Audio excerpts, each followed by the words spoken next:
तो next point जहां हम इन्वेस्ट कर सकते हैं to avail the deduction under section 80C is notified securities and notified deposit schemes. लिख दिया हुआ है, इसका मतलब ये वो डिपॉजिट स्कीम्स या ये वो सिक्योरिटीज हैं जो कि गवर्नमेंट ने नोटिफाई किए हुए हैं, और अगर आप इन नोटिफाइड सिक्योरिटीज में इन्वेस्ट करते हो तो आपने जितना भी इन्वेस्टमेंट किया है up to a ceiling limit of 1,50,000 maximum 1,50,000 तक आप इसकी डिडक्शन क्लेम कर सकते हो।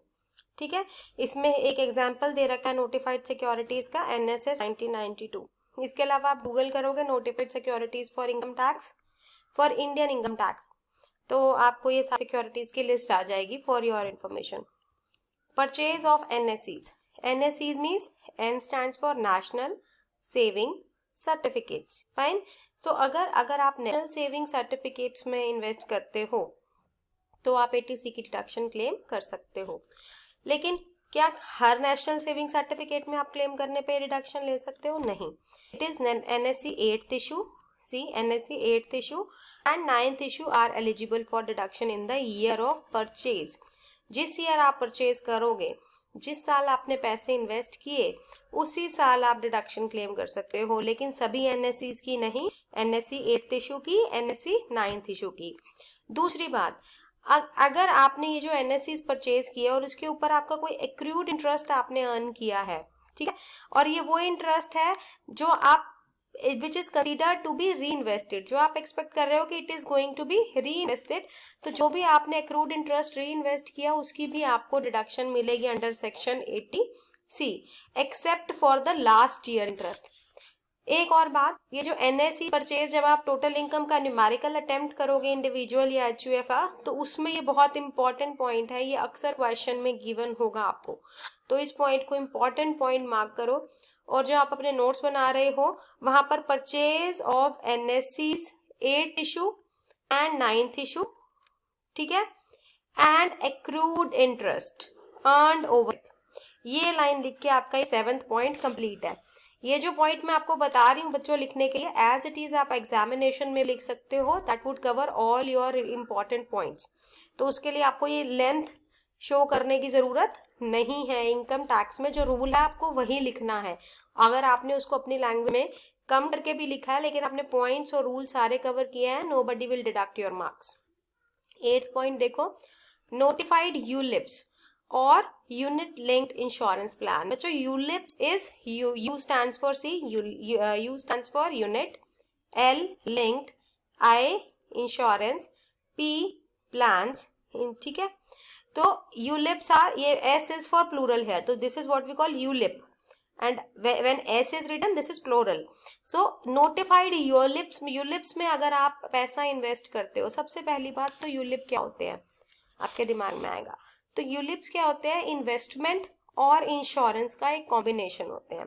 इन्वेस्टमेंट और इंश्योरेंस का कॉम्बिनेशन कैसे होते हैं? इंश्योरेंस मीन्स आपका रिस्क कवर कर रहे हैं, ठीक है। दूसरा, इन्वेस्टमेंट मीन्स आपका जो पैसा आपने ULIP में इन्वेस्ट किया, आपने ULIP परचेज किया, आपने ULIP के लिए जितना भी पैसा इन्वेस्ट किया उस पैसे को स्टॉक मार्केट में लगा दिया जाता है और उसके अकॉर्डिंग आपका इंटरेस्ट होता है, ठीक है, जो भी आपकी इनकम होती है।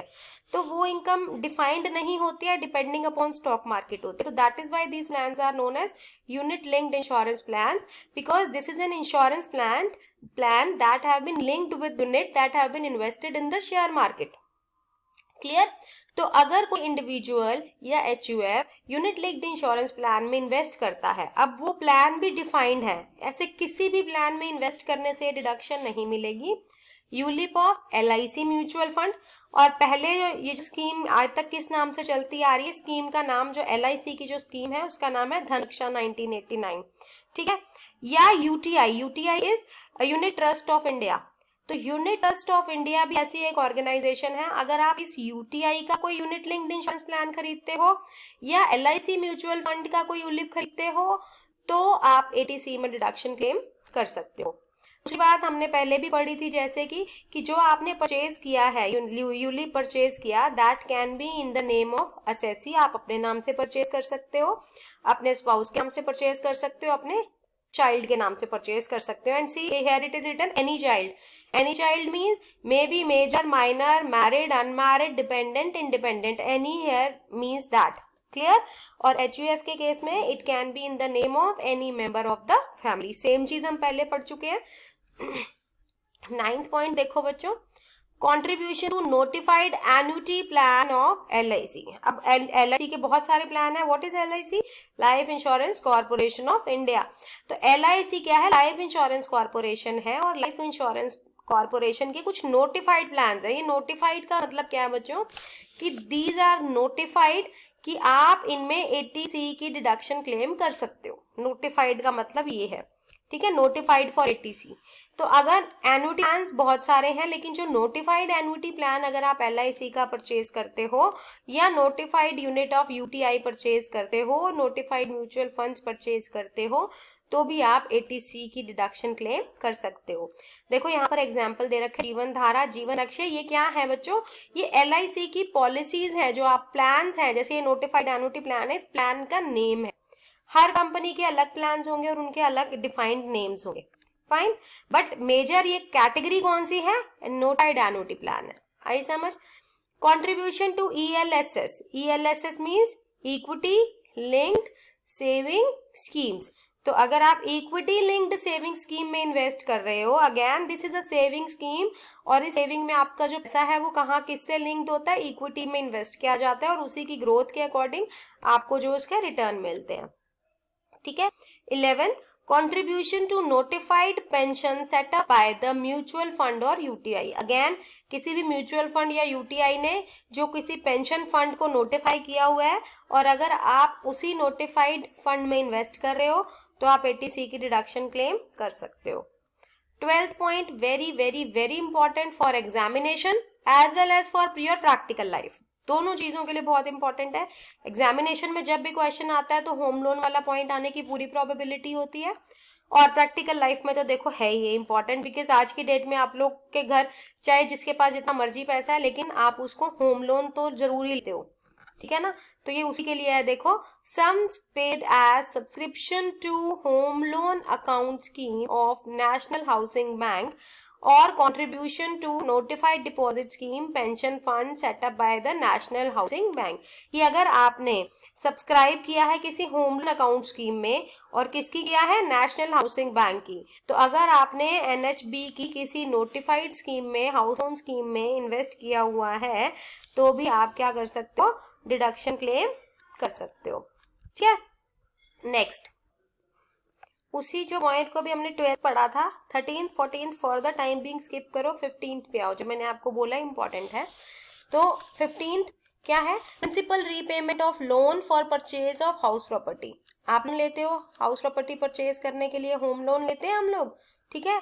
तो होम लोन की जब हम इंस्टॉलमेंट्स पे करते हैं, ठीक है, या जब हम उसकी रीपेमेंट हम इकट्ठे ही कर देते हैं, लम्प पेमेंट करते हैं या पार्ट पेमेंट्स करते हैं, तो जितनी भी पेमेंट हम इंस्टॉलमेंट की या पार्ट पेमेंट की या रीपेमेंट में जो भी हम हाउस लोन की पेमेंट करते हैं, वो सारी 80C में हमें डिडक्शन मिल जाती है। But the point is, payment is to be compared with the maximum limit. Payment is to be compared with the ceiling limit. कितने की सीलिंग लिमिट है? 1,50,000, विच एवर इज लेस की डिडक्शन मिलती है, ठीक है। अब बात आती है कि आपने जो जो पेमेंट किया, आपने कोई हाउस प्रॉपर्टी परचेज किया है कोई, ठीक है, तो उसमें आप स्टैम्प ड्यूटी भी पे करते हो, आप रजिस्ट्रेशन चार्जेस भी पे करते हो, और भी बहुत सारे खर्चे होते हैं जो आप पे करते हो जब आप प्रॉपर्टी ट्रांसफर होती है, ठीक है ना। तो वो सारे खर्चे भी क्या होते हैं? इसमें इंक्लूडेड होती है। लेकिन यहाँ पर एक कंडीशन लिखी है कि अगर आपने जो प्रॉपर्टी बाय की, ठीक है, आपने उस प्रॉपर्टी की इंस्टॉलमेंट पे और होम लोन के ऊपर सारी 80C की डिडक्शन परचेज कर ली, डिडक्शन अवेल कर ली, तो आप ऐसी प्रॉपर्टी को 5 इयर्स तक सेल नहीं कर सकते। अगर आप सेल करते हो तो क्या होगा? तो सेल करते हो तो कुछ नहीं होगा, जो आपने पहले 5 सालों में जितनी भी डिडक्शन अवेल की है, वो डिडक्शन क्या हो जाएगी? वापस जितना वो आपकी टैक्सेबल इनकम में जुड़ जाएगी, और आपको उस इनकम के ऊपर टैक्स पे करना पड़ेगा। आई बात समझ? So this is very important point for your practical life as well as for your examination purpose. 13th point देखो, subscription by an individual HUF to deposit scheme of a public sector company engaged in providing housing finance or to any authority constituted in India or under any law for the purpose of dealing with the need of the housing accommodation or planning development improvement of cities towns and villages। Simple सी बात ये है कि अगर किसी individual ने या किसी एचयूएफ ने किसी डिपॉजिट स्कीम में इन्वेस्ट किया है, किसकी, पब्लिक सेक्टर कंपनी की, जो कि हाउसिंग स्कीम्स में housing accommodation planning development improvement वगैरह में एंगेज है, तो उसकी भी आपको 80C में डिडक्शन मिल जाती है। Clear. 14th point, again this is very important point, practically तो है ही है, चिल्ड्रंस ट्यूशन फीस। बच्चे स्कूल जाते हैं, आप भी स्कूल आप कॉलेज की फीस भरते हो। देखो ट्यूशन फीस जो पेरेंट्स पे करते हैं, ठीक है, कॉलेज की, यूनिवर्सिटी की, स्कूल की या कोई भी educational institution with in India, ठीक है, और फुल टाइम एजुकेशन की फॉर 2 चिल्ड्रन, ठीक है, वो क्या है, उसकी 80C की डिडक्शन मिलती है। अब इसमें कंडीशंस देखो क्या है। पहली बात, वो स्कूल में play school, pre school, nursery सब कुछ कवर होता है, ठीक है, कॉलेज भी है, एजुकेशनल भी है। पहली कंडीशन क्या है, जो एजुकेशन है वो फुल टाइम होनी चाहिए, यानी कि आप ट्यूशन जाते हो तो वो वाली ट्यूशन फीस जो होती है ना, वो काउंट नहीं होगी। आप कॉलेज के स्टूडेंट हो, बीकॉम के स्टूडेंट हो, आप अपनी कभी फी रिसीट उठा के देखना, उस फी रिसीट के ऊपर लिखा होता है development charges, library charges, admission fees, वो सारे चार्जेस नहीं इंक्लूडेड होते, कंप्यूटर लैब के चार्जेस वो सब नहीं होंगे। सिर्फ और सिर्फ उसमें जो ट्यूशन फीस का कंटेंट होगा, जो जितना का जितना ट्यूशन फीस का जो पोर्शन होगा, ठीक है, वो सिर्फ वही अमाउंट जो है क्वालिफाई करता है 80C की डिडक्शन के लिए, ठीक है। 16th पॉइंट देखो, अब 15th हम कवर कर चुके हैं ना, come back to 16th। Subscription to equity shares, debentures forming any approved eligible issue of capital made by public company engaged in the infrastructure. मतलब कोई भी ऐसी पब्लिक कंपनी जो इंफ्रास्ट्रक्चर में एंगेज है, जो म्यूचुअल फंड्स में एंगेज है, ठीक है, तो अगर आप उनके इक्विटी शेयर्स या डिबेंचर्स किसी उनके अप्रूव्ड एलिजिबल इशू के परचेज करते हो तो आपको 80C की डिडक्शन मिलती है। नेक्स्ट देखो 17, sum deposit in minimum 5 year fix deposit scheme. अब देखो एफडी कराते हो ना, this is fix deposit, FD fix deposit scheme, तो 5 साल मिनिमम, 5 साल से छोटी एफडी की डिडक्शन, 5 साल से छोटी एफडी की 80C में डिडक्शन नहीं मिलती है, ठीक है। तो sums deposited in minimum 5 year FD deposit scheme, the deposit should be in accordance with the scheme framed and notified with the central government, ठीक है, वो स्कीम अकॉर्डिंग होनी चाहिए। ये आप जब बैंक में जाते हो या जहां से भी एफडी कराते हो, आप उनको बोलोगे कि भाई 80C वाली चाहिए, वो आपको अकॉर्डिंगली वो वाला प्लान निकाल करके दे देंगे, आपको टाइम लिमिट्स आएंगे, आप डिफाइन कर सकते हो, ठीक है। Subscription to any notified bonds of NABARD, national bank, NABARD का मतलब, यहाँ पर नबार्ड की फुल फॉर्म दे रखी है, national bank for agriculture and rural development. तो अगर आप इन नबार्ड के कुछ नोटिफाइड बॉन्ड्स परचेज करते हो तो भी आपको डिडक्शन मिलती है। Amount deposited under senior citizen saving schemes rule 2004 for a minimum period of 5 years, कि अगर आप सीनियर सिटीजन सेविंग स्कीम में इन्वेस्ट करते हो, आप नहीं, कोई भी सीनियर सिटीजन सेविंग स्कीम में कौन इन्वेस्ट कर सकता है, ऐसा पर्सन जो 55 ईयर्स होते हैं, 55 ईयर्स से लेके ज्यादा एज होनी चाहिए उसकी, 60 से कम होनी चाहिए, ठीक है, इस रूल के लिए बता रही हूँ। वैसे तो सीनियर सिटीजन की 60 वाली होती है लिमिट, लेकिन इस स्कीम में इन्वेस्ट करने की कंडीशन में बता रही हूँ 55 to 60 की एज लिमिट होनी जरूरी है। नंबर 1, जब आपने VRS ले ली, मान लो 55 में रिटायरमेंट हुई या 60 में हुई, 58 में हुई, ठीक है, तो जब आपको रिटायरमेंट बेनिफिट्स मिलते हैं उसके 1 साल के अंदर अंदर आपने स्कीम में इन्वेस्ट करना है, अगर आप इस बेनिफिट को लेना चाहते हो 80C के, वरना नहीं मिलेगा, ठीक है। सब deposited in 5 year time deposit scheme in post office, post office की स्कीम है ये, पोस्ट ऑफिस के टाइम डिपॉजिट रूल्स की स्कीम है ये, और अगेन 5 year टाइम डिपॉजिट है, ठीक है। Amount deposited in Sukanya Samriddhi account for a girl child, ये अभी कुछ टाइम पहले ही शुरू हुआ है, कुछ साल पहले, तो गर्ल चाइल्ड के नाम पे सुकन्या समृद्धि अकाउंट ओपन करते हैं, इसका 8.5% के हिसाब से कंपाउंडेड इंटरेस्ट होता है, ठीक है। तो अगर आप इस अकाउंट में पैसा इन्वेस्ट करते हो तो जितना भी आपने इसमें एनुअल इन्वेस्टमेंट किया है उसे आपको 80C में डिडक्शन मिल जाएगी, ठीक है। और इसके बारे में आप सबको पता भी होगा, अगर आपके घर में जो छोटी गर्ल्स अगर कोई हैं रिलेटिव्स में, तो उन्होंने ये अकाउंट डेफिनेटली SSY के नाम से ओपन करवाया होगा, ठीक है। So that's all about 21 points of 80C इसको अच्छे से करना।